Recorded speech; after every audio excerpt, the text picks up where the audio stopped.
Olá, queridos amigos. Eu sou um servo de Deus. Essa é a nossa gota de sabedoria de hoje. Eu quero conversar um pouco sobre sonhos. Quando nós falamos de sonhos, muitas coisas passam em nossa mente. Inclusive, um dia um amigo me disse algo que eu achei fantástico, que nós devemos proteger os nossos sonhos, porque existem caçadores de sonhos, assassinos de sonhos. Nunca mais eu esqueci dessas duas expressões. Então, o sonho é algo que precisa ser guardado, zelado. O sonho precisa passar por manutenção. De vez em quando você precisa encarar o seu sonho e dizer bem assim: eu preciso repaginar, eu preciso fazer algumas reformas, eu preciso fazer manutenção, porque o sonho precisa ser reestruturado de vez em quando, até que ele se torne realidade ou se torne do jeito que Deus quer. Agora, não sei se vocês já ouviram um conto, uma história de 3 árvores. Havia no alto de uma montanha 3 árvores. Quando eu vi essa história, sinceramente, eu gostei muito. Essas 3 árvores, elas sonhavam o que elas seriam depois de grandes. Elas começaram a conversar. Então a primeira olhou para as estrelas e disse assim: sabe de uma coisa?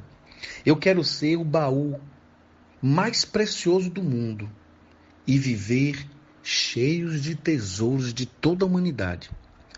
De repente, a segunda árvore, olhando um riacho assim lindo que passava, suspirou e disse: sabe de uma?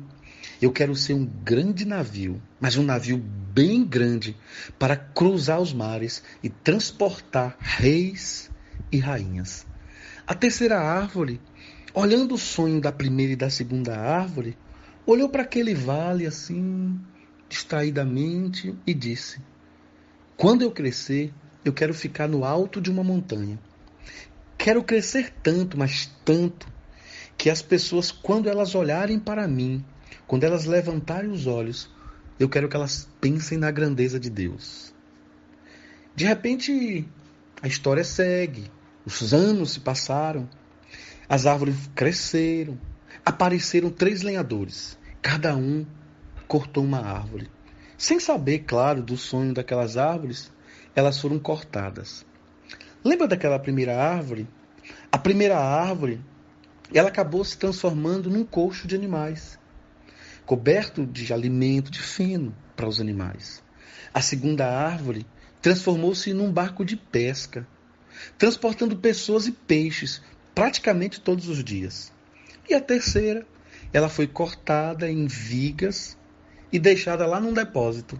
Então aí estava o destino dessas 3 árvores.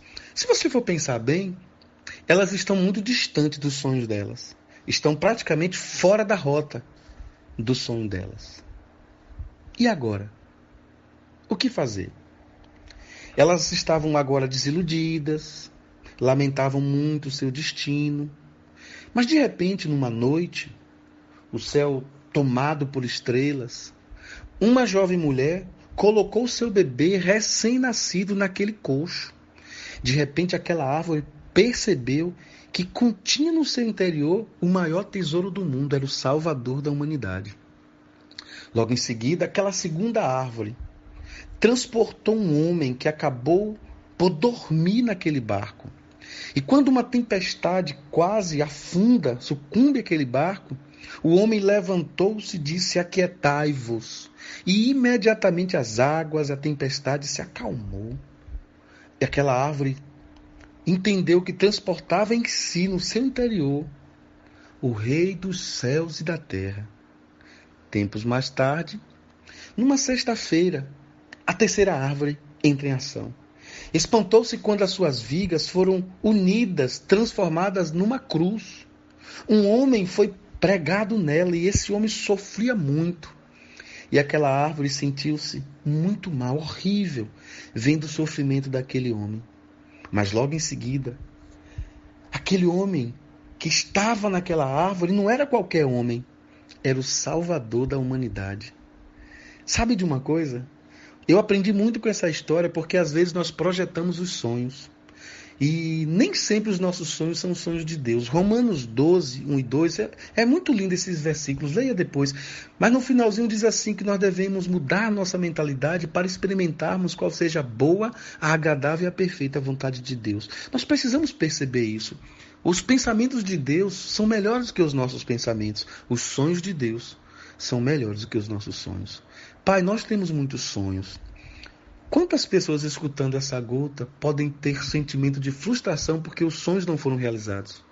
Mas quem sabe o Senhor não está fazendo convergências, dando voltas na vida, para que sonhos maiores e melhores, mais lindos, mais produtivos, mais assertivos, aconteçam em nossa vida. E esta é a minha oração, em nome de Jesus. Amém.